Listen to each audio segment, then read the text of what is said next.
Então vamos lá, pessoal, recapitulando aí o casinho clínico de hoje. Um paciente de 35 anos com antecedente de tuberculose, chegou no pronto-socorro com quadro de artralgia 2 dias, sem febre, sem sintomas infecciosos.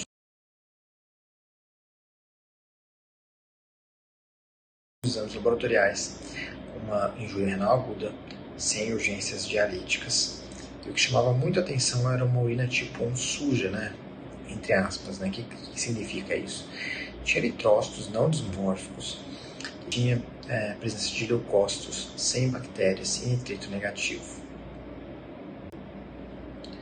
Bom, nesse caso a gente tem o diagnóstico de injúria renal aguda. Segundo os critérios da CADIGO, a gente precisa ter aumento de create acima de 0,3 em 48 horas, ou aumento em 50% da creatinina nos últimos 7 dias, ou diminuição do débito urinário abaixo de 0,5 ml por quilo por hora nas últimas 6 horas. Aqui ele já fecha critério para injúria renal aguda pelo valor da create. Sempre importante perguntar ao paciente o valor da creatinina basal para a gente comparar essa variação. Se não tiver o valor da creatinina basal, que é muito comum no pronto-socorro, a gente tem que considerar aí qualquer aumento de creatinina, uma lesão renal aguda. E, logicamente, depois, né, se o paciente não tem nenhuma história aí de doença renal crônica, a gente vai avaliar o caso e procurar as causas dessa injúria renal do paciente. E diante de um quadro de injúria renal aguda, a gente tem que pensar em duas coisas. O paciente chegou ali com alteração de creatinina no pronto-socorro para você, ou ele tem alguns fatores de risco para injúria renal aguda, a gente pensa em duas coisas. Avaliar a etiologia dessa injúria renal aguda e as complicações. Quanto à etiologia, lógico, eu vou perguntar fatores de risco, paciente hipertenso, diabético, já tem lesão renal aguda prévia, o que ele está usando de medicação. Nesse caso, tinha o ibuprofeno na jogada, né, que é um anti-inflamatório não esteroidal, que poderia estar contribuindo. Tenho que também avaliar a volemia do meu paciente. Tem alguma coisa na história que indica que esse paciente está perdendo líquido. Isso também a gente deve perguntar. Diarreia, se o paciente vomitou muito. No exame físico, tenho que avaliar a volemia desse paciente para ver se indica para uma causa pré-renal de injúria renal aguda.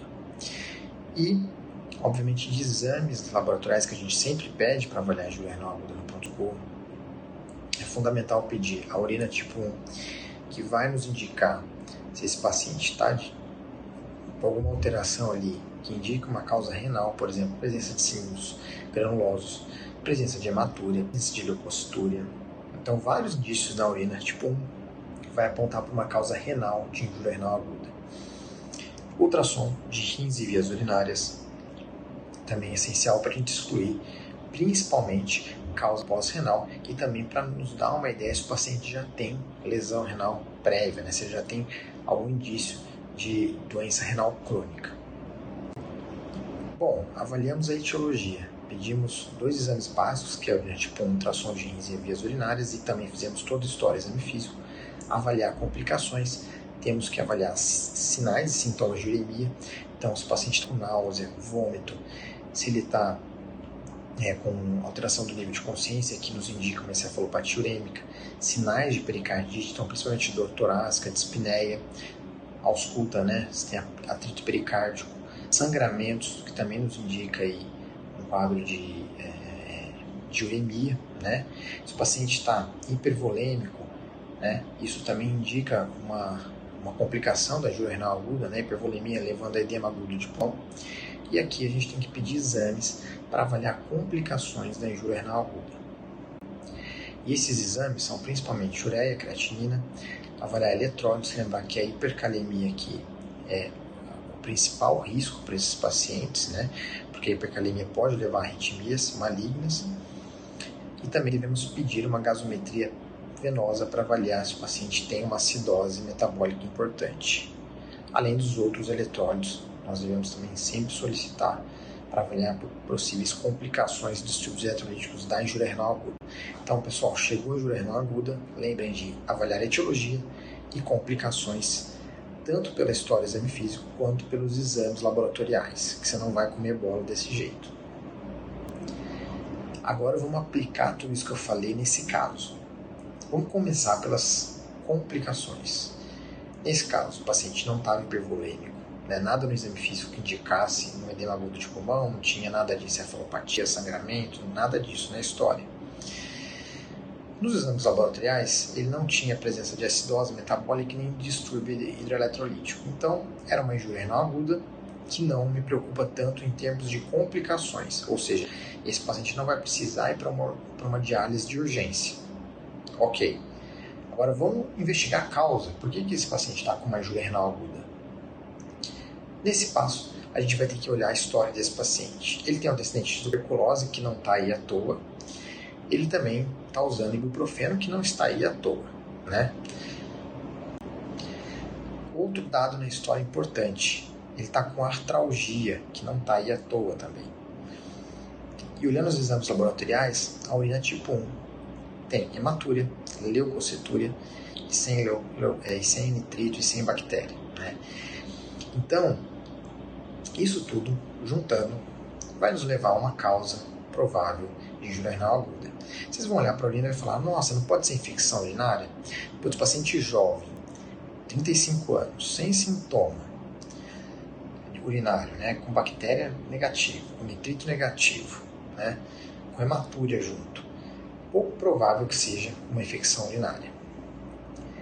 Paciente com antecedente de tuberculose, com uso de anti-inflamatório não esteroidal, com quadro de artralgia, com uma urina tipo 1 suja, lembrem de nefrite intersticial aguda.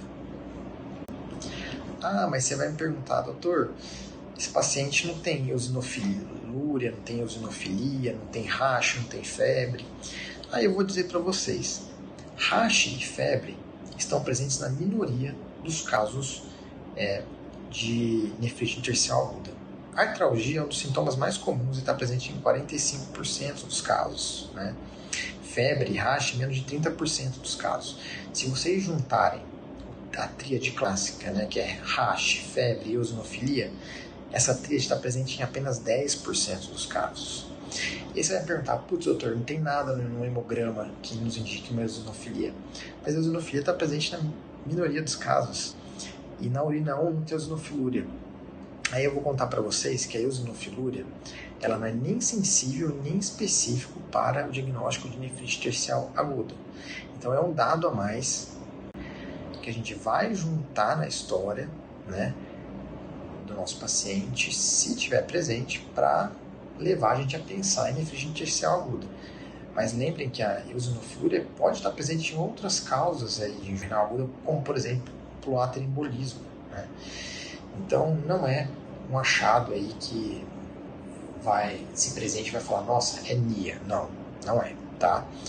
Então já vai uma dica para vocês. E a NIA tem várias causas, né? Tem causas medicamentosas, aí eu vou ensinar um mnemônico para vocês lembrarem das principais medicações que podem causar NIA. Então, SmartCam, S de sulfonamidas, M de meticilina, A de ampicilina. Então vejam que os antibióticos são causas importantes. R de rifampicina, T de tiazídicos, C de cimetidina, A de allopurinol e N de NSAIDs, que é anti-inflamatório não esteroidal em inglês. Então, no nosso paciente a gente tinha a presença de anti-inflamatórios não esteroidais. Outras causas de NIA, infecções diversas por vírus, como por exemplo Epstein-Barr, HIV, algumas bactérias como o bacilo que causa tuberculose, né? E outras bactérias como Staphylo, Strepto. Olha, esse paciente também tinha tuberculose. O que mais que pode causar NIA? Algumas doenças sistêmicas, como por exemplo, doença de GG4, lúpus, Sjögren, né?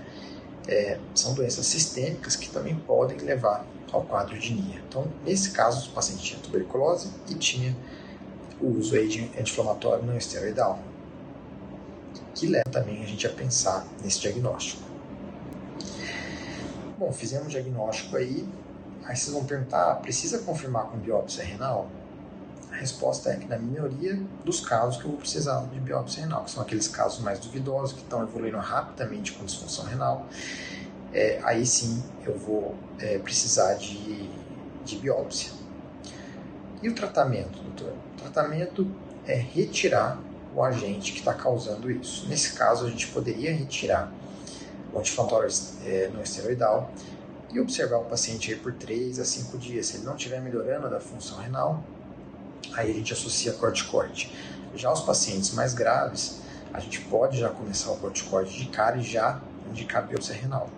Nesse caso, daria para segurar ambas as coisas, tanto a biópsia quanto o corticoide, tá? Então, esse é o casinho de hoje. Espero que vocês tenham gostado e deem um feedback aí.